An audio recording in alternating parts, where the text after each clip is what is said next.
Please subscribe and don't forget to press the bell icon to get notified whenever we upload a new video.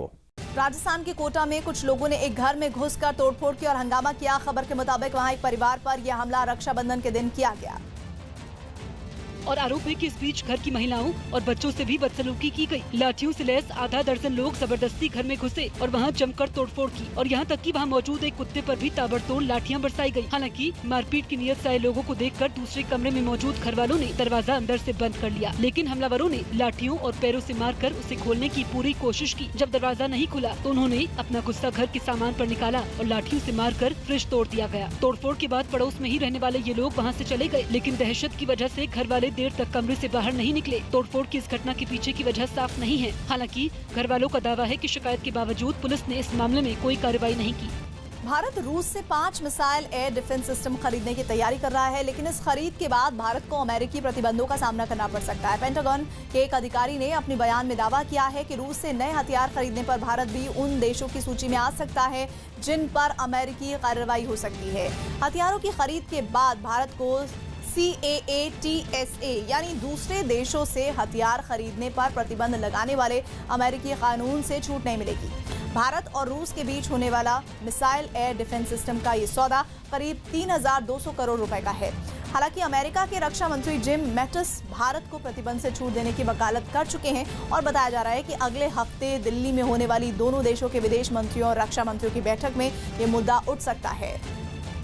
Delhi से breaking news दे रहे हैं अमित पांडे। सरकार ने 2021 की जनगणना के लिए प्रक्रिया शुरू कर दी है। जनगणना में पहली बार ओबीसी का डेटा लिया जाएगा। साथ ही सरकार सैटेलाइट के जरिए घरों की जानकारी जुटाने पर विचार कर रही है। ये पूरी प्रक्रिया 3 साल में पूरी की जाएगी, जिसके लिए गृह मंत्री राजनाथ सिंह समीक्षा बैठक उन्होंने की है। जनगणना के लिए 25 लाख कर्मचारियों को लगाया गया है।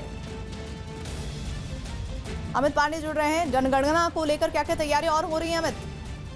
देखिए, सेंसस 2021 यानी 2021 के जरिए पूरी की पूरी तैयारी है और इसमें सबसे अहम चीज ये है कि पहले जो 7-8 साल लगता था उसको घटा के सिर्फ 3 साल में पूरे देश की जो जनगणना है उस प्रक्रिया को पूरा किया जाएगा और ओबीसी से संबंधित जितने भी डेटा हैं, जितने भी विवरण हैं, जनगणना के रजिस्टर में ये नोट किए जाएंगे और सरकार अपनी नीतियां, अपनी योजना उसके हिसाब से बनाएंगे। और इसी संदर्भ में गृह मंत्री ने आज अहम बैठक की और समीक्षा बैठक की। आखिरकार पूरी की पूरी प्रक्रिया 3 साल में कैसे शुरू होगी, कैसे पूरी की जाएगी। अमित, ओबीसी का भी डेटा अलग से तैयार करने की योजना है?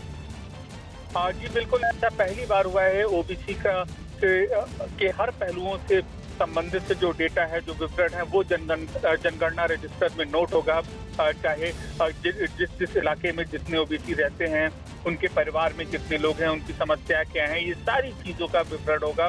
तो पहली बार ये प्रक्रिया यहाँ पर अपनाई गई है और सरकार को उम्मीद है कि इस बारे में अब अहम जानकारियां मिलेगी। शुक्रिया अमित।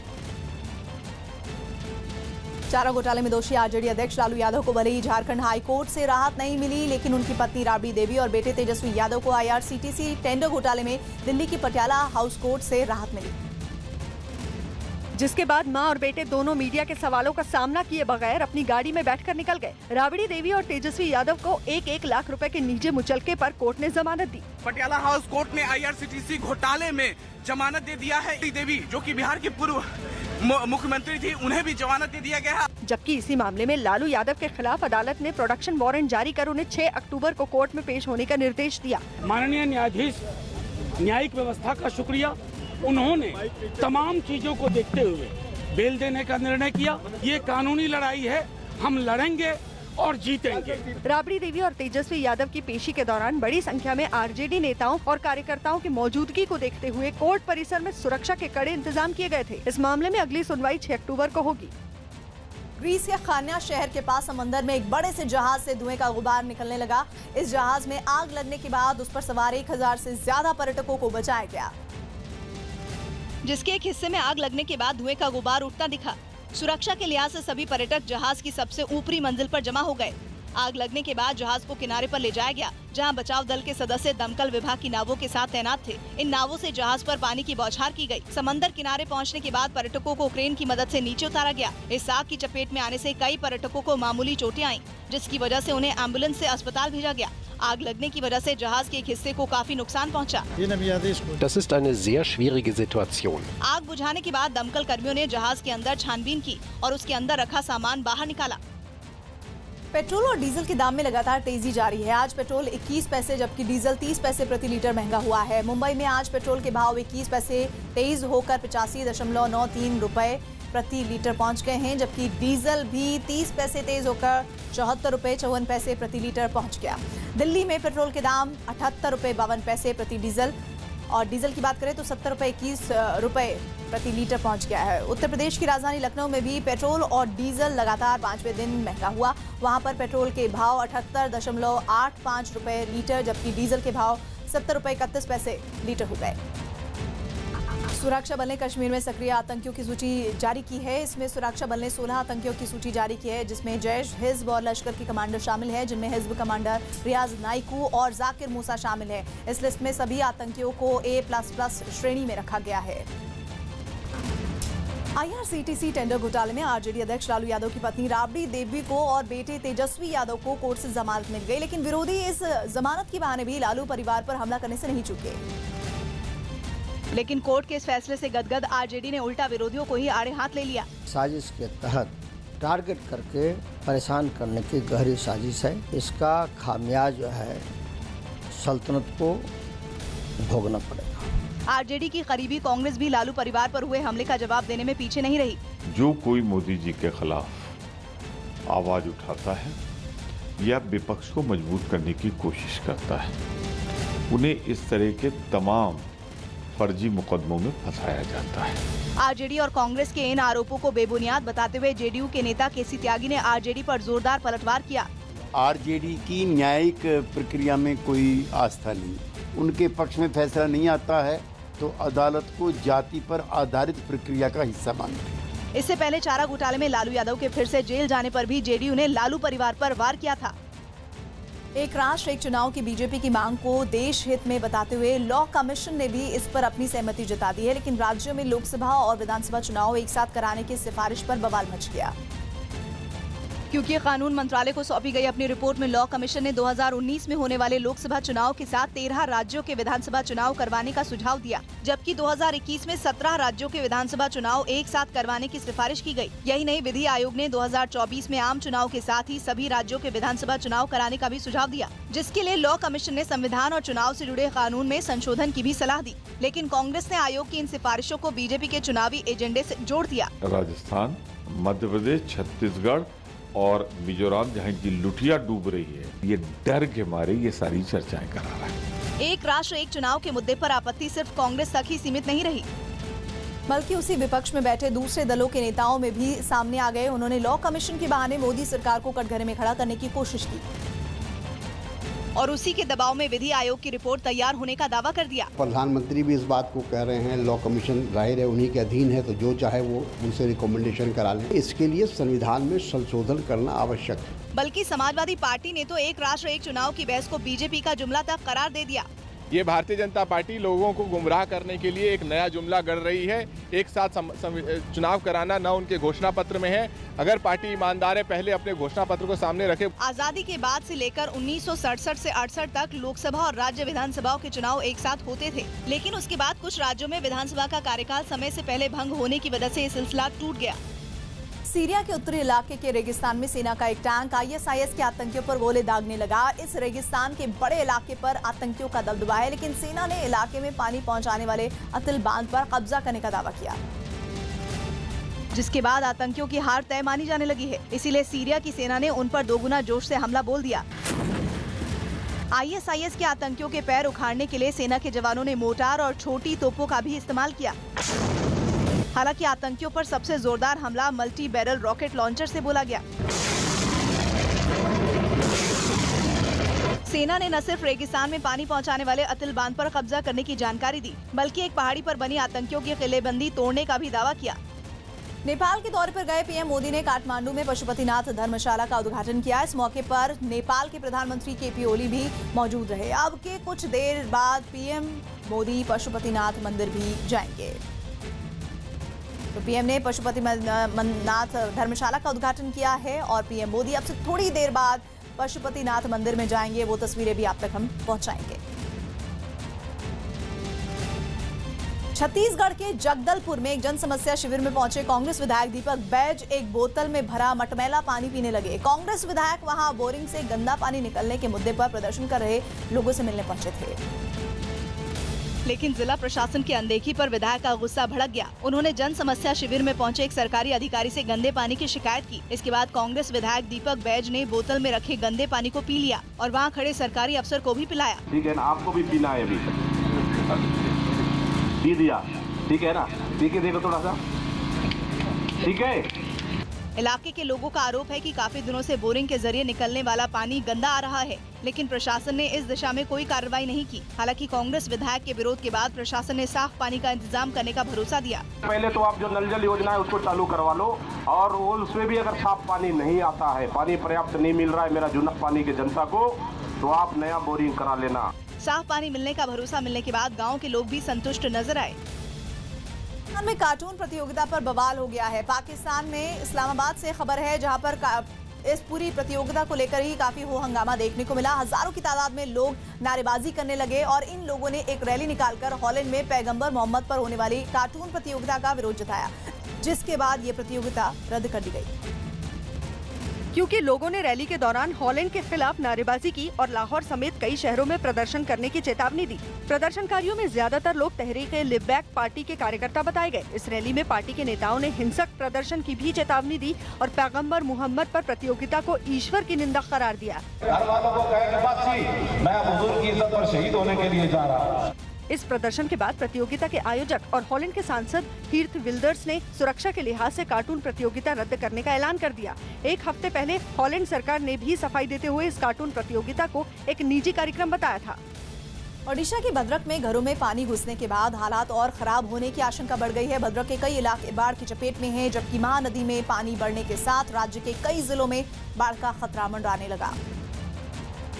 इसलिए सरकार ने अलर्ट जारी कर दिया है और प्रशासन को मुस्तैद रहने का निर्देश दिया है। भद्रक में बाढ़ का पानी घरों में घुसने के बाद लोग परेशान दिखे। सड़कों पर पानी जमा होने से आवाजाही रुक गई है, इसलिए लोगों के सामने खाने पीने की भी समस्या खड़ी है। महानदी में पानी के तेज बहाव की वजह से कई जिलों में बाढ़ का खतरा भी मंडराने लगा है। रिहायशी इलाकों में पानी घुसने के बाद प्रशासन ने बचाव दल को मुस्तैद कर दिया है। साथ ही निचले इलाकों से लोगों को सुरक्षित जगहों पर ले जाने की कोशिश की जा रही है। महानदी के दायरे में आने वाले कटक, जगदल, जगत सिंहपुर और जाजपुर जैसे 11 जिलों में मुश्किल बढ़ सकती है। जहां बाढ़ का असर पहले से दिखने लगा है, कटक में महानदी उफान पर है और अंदाजा लगाया जा रहा है कि जल्दी इसकी चपेट में निचले इलाके आ जाएंगे। कटक के कई इलाके पूरी तरह पानी में डूब गए हैं। गांव में लोग कमर तक पानी में आने जाने के लिए मजबूर हैं, लेकिन महानदी में पानी का बहाव बढ़ा तो हालात इससे भी बदतर हो सकते हैं। इससे पहले हीराकुंड बांध से महानदी में पानी छोड़ा गया था, जिसके बाद नदी में पानी का बहाव तेज हो गया। अमेरिका के डेनवर में 2 पुलिस वाले एक पत्रकार को औरत की तरह रहने की नसीहत देने लगे। ये घटना 5 जुलाई की है, जब वो पत्रकार एक बेघर आदमी को पकड़ने का वीडियो बना रही थी, लेकिन पुलिस वालों ने काम में बाधा डालने के लिए उसे ही हथकड़ी पहना दी। हालांकि डेनवर पुलिस को अब अपनी हरकत के लिए आलोचना का शिकार होना पड़ रहा है। पुलिस ने दावा किया कि पत्रकार सूजन ग्रीन नियमों को नजरअंदाज कर एक बेघर व्यक्ति के पकड़े जाने का वीडियो रिकॉर्ड कर रही थी। पत्रकार ने नियमों में संशोधन की जानकारी देकर फिर से वीडियो बनाने की कोशिश की। इस पर एक पुलिस वाले ने उसकी बाह मरोड़ दी। इसके बाद पुलिस वालों ने उसे हथकड़ी पहना दी। तब सूजन ने पलटकर पूछा कि औरत की तरह रहने से उनका क्या मतलब है। पुलिस वालों ने पत्रकार को जवाब नहीं दिया, बल्कि उसे धक्का देते हुए पुलिस की गाड़ी तक ले गए। हालांकि पत्रकार सूजन ग्रीन को 10 ही मिनट बाद छोड़ दिया गया, लेकिन मामले के तूल पकड़ने के बाद पुलिस वालों के खिलाफ जांच शुरू कर दी गई। बिहार के पूर्णिया में गुस्साए लोगों की भीड़ ने पुलिस की एक गाड़ी में तोड़फोड़ कर आग लगा दी। बताया गया कि वहां एक तेज रफ्तार ट्रक की चपेट में आने से 2 लोगों की मौत हो गई, जिसके बाद लोगों का गुस्सा भड़क गया और हालात पर काबू पाने पहुंची पुलिस की गाड़ी में आग लगा दी गई।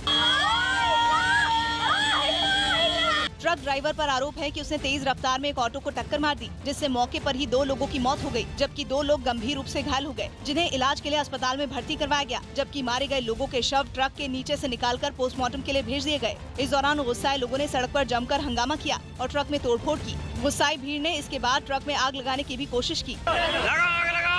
आरोप है कि गुस्साए लोगों ने मीडिया के कैमरे भी तोड़े, जिसके बाद फोर्स के साथ पहुंचे पुलिस अधिकारियों ने हालात पर काबू पाया। फ्रांस के नॉर्मंडी के पास इंग्लिश चैनल में फ्रांस की कई नावें मिलकर ब्रिटेन की कुछ नावों को डुबोने की कोशिश करने लगी। समंदर में शेल फिश पकड़ने वाली इन नावों के बीच इलाके को लेकर हिंसक झड़प हो गई, जिसके बाद फ्रांस की 2 दर्जन से ज्यादा नावों ने ब्रिटेन की नावों को डुबोने की कोशिश की।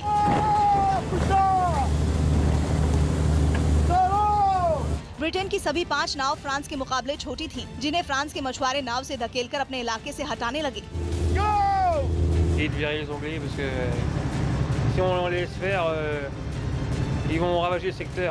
ब्रिटेन के नाविकों ने आरोप लगाया कि फ्रांस के मछुआरों ने उन पर पेट्रोल बम फेंके और मिसाइलों से भी हमले किए। यही नहीं, उन्होंने सुबह होने तक ब्रिटेन की सभी नावों को पीछा करते हुए वहां से खदेड़ दिया। मछुआरों के बीच हिंसक झड़प पर ब्रिटेन की पीएम टेरेसा ने भी चिंता जताई।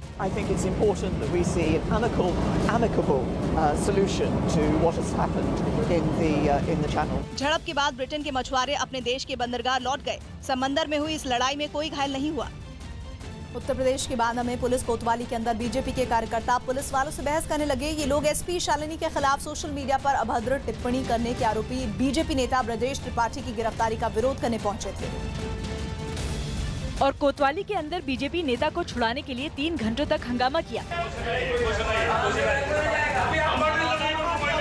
बीजेपी नेता ब्रजेश त्रिपाठी पर आरोप है कि उन्होंने एसपी शालिनी के खिलाफ फेसबुक पर अभद्र टिप्पणी की, जिसके बाद आईटी एक्ट के तहत केस दर्ज कर उन्हें गिरफ्तार कर लिया गया। हंगामा कर रहे बीजेपी नेता ब्रजेश त्रिपाठी ने कुछ पुलिस वालों और एसपी शालिनी पर पिटाई का आरोप लगाते हुए उनके खिलाफ कार्रवाई की मांग की। मैडम का मैंने विरोध किया, कई कारकुनों विरोध किया, इसलिए मैडम सुनियोजित तरीके से मेरी हत्या कराने चाहती थी और ऐसा नहीं चलेगा। हालांकि आरोपी बीजेपी नेता को जमानत पर छोड़ने वाली पुलिस ने दबाव की बात से इनकार किया। ऐसा लग रहा था उनको जेल भेजा जा रहा है, जबकि ऐसी कोई बात नहीं थी। अवेलेबल ऑफिस था, हमने थाने से उनको जेल दिया है और मुकदमा ऑलरेडी पंजीकृत कर लिया गया है। हंगामा कर रहे बीजेपी नेताओं ने दावा किया कि वो इस मामले को विधानसभा में भी उठाएंगे। मलेशिया के गोम्बाग जिले में कुछ लोग बातू गुफा में बने एक मंदिर की सीढ़ियां रंगने लगे। इस मंदिर को रंगने के बाद वहां की सरकार ने मंदिर ट्रस्ट पर धरोहर के मूल रूप से छेड़छाड़ करने का आरोप लगाया और अपनी नाराजगी जाहिर की। ने केवल सीढ़ियों को ही नहीं बल्कि पूरे मंदिर को ही रंग दिया। इस मामले में मलेशिया सरकार मंदिर ट्रस्ट को लिखित चेतावनी भी देगी। हालांकि मंदिर की देखभाल करने वाले अधिकारियों ने दावा किया कि मंदिर को परंपरा के तहत रंगा गया।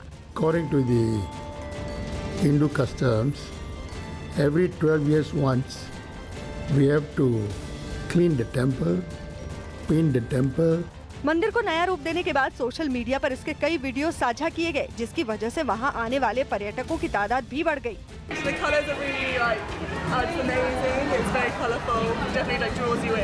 बातू गुफा के इस मंदिर में 272 सीढ़ियां हैं, जिन्हें कई रंगों से सजाया गया।